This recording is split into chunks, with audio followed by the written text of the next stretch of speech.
ইসলামী bank Bangladesh পিএলসির Khatunganj corporate শাখা প্রায় ২,১৭৯ কোটি টাকার খেলাফি বিনিয়োগ আদায়ে এসালাম গ্রুপের মালিকানাধীন বিভিন্ন সম্পদ নিলামে তুলেছে।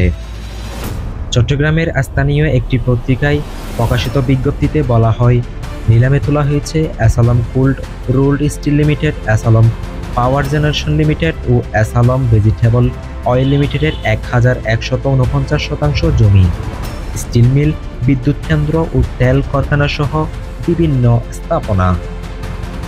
ব্যাংকের বিজ্ঞপ্তিতে আরও বলা হয়, এসালাম কোল্ড রোল্ড স্টিল লিমিটেডের ব্যবস্থাপনা পরিচালক ওসমান গনি, চেয়ারম্যান আব্দুস সামাদ, পরিচালক মোহাম্মদ সাইফুল আলম, পরিচালক হালিমা বেগম, স্বতন্ত্র পরিচালক সম্পদ কুমার বসাক এবং স্বতন্ত্র পরিচালক হাসান ইকবাল।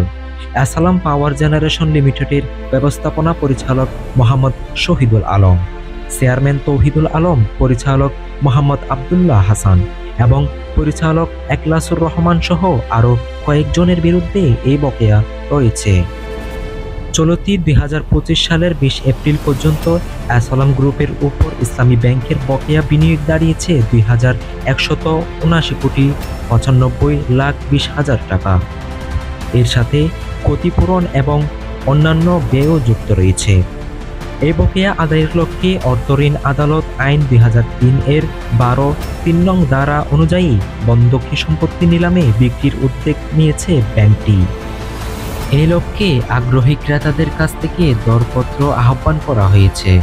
এর আগে ২০ এপ্রিল ২০২৫ তারিখে এসালাম গ্রুপের সিনিকল সহ প্রায় ১১ একর সম্পত্তি ৯,৯৪৮ কোটি টাকার বকেয়া আদায়ে নিলামে তুলেছিল ইসলামী ব্যাংকের একই শাখা। এসালাম গ্রুপ দেশের অন্যতম বৃহৎ ব্যবসায়িক প্রতিষ্ঠান। তাদের এ ধরনের সংকট বাংলাদেশের কর্পোরেট খাত জুড়ে বেশ আলোড়ন তুলেছে। ডেস্ক রিপোর্ট, খবর 24।